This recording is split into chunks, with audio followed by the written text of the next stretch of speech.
আমরা জানছি যে আমাদের ভাইদেরকে মারা হচ্ছে, আমরা জানছি বাচ্চাদেরকে বোম্বিং করা হচ্ছে, আমরা জানছি বাচ্চা, ছোট বাচ্চা 3 বছরের বাচ্চার মগজ দিয়ে গলগল করে রক্ত বের হচ্ছে।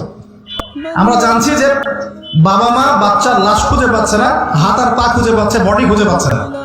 আমরা জানছি যে বিগত 70 বছর 75 বছরে লক্ষ লক্ষ প্যালেস্টাইনদেরকে হত্যা করা হয়েছে, বর্গমিটার জায়গা দখল করে উচ্ছেদ করা হয়েছে, খাবার অবরোধ করা হয়েছে, পানি বন্ধ করে দেওয়া হয়েছে, চতুর্দিক থেকে ঘিরে ফেলা হয়েছে, প্রতিনিয়ত মিসাইল মারা হচ্ছে, বোমদেরকে উঠিয়ে নেওয়া হচ্ছে, গণহত্যা করা হচ্ছে।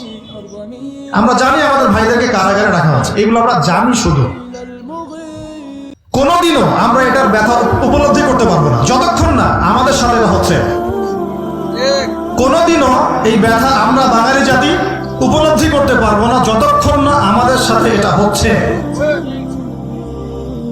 1971-এ আমাদের সাথে যা হয়েছিল এটা সারা বিশ্ব যেমন উপলব্ধি করতে পারে না, ওই সময় আমাদের বাপদাদা যারা বেঁচে ছিল তারা উপলব্ধি করতে পেরেছে কি হয়েছে।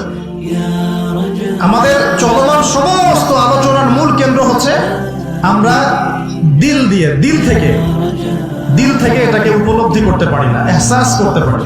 এহসাস উপলব্ধি করা এটা করতে পারি না। আলোচনা করি, টকশো করি, লাইভে এসে কথা বলি, লিখি, বলি, মনে হচ্ছে অনেক কিছু করে ফেলছি, আদতে আমি উপলব্ধি করতে পারি নাই কি হচ্ছে আসলে।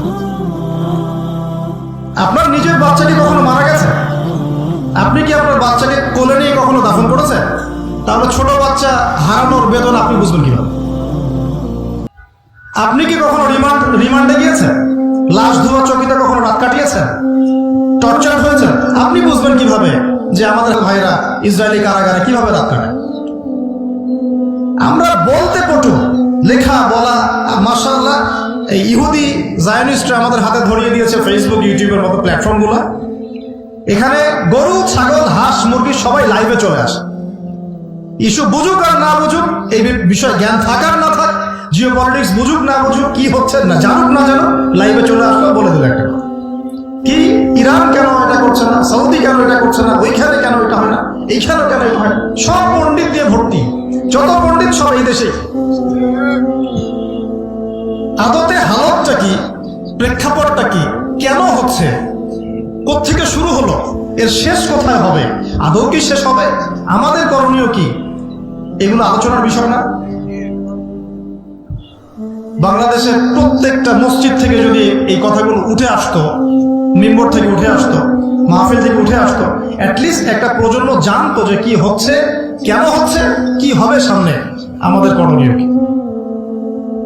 তো এই সব কিছু মিলে আমি নিজেও খুব মানসিক দুশ্চিন্তা এবং কষ্টে থাকি। এজন্য হয়তো আমার কথায় অনেক সময় কিছু এগ্রেশন চলে আসছে, বাট আমি আপনাদের কাউকে হার্ট করতে চাচ্ছি। শুধু আমি চেষ্টা করছি আমার জায়গা থেকে মূল বিষয়টাকে আপনাদের সামনে সংক্ষিপ্ত সময় তুলে ধরা। আল্লাহ পাক তৌফিক দান করুন।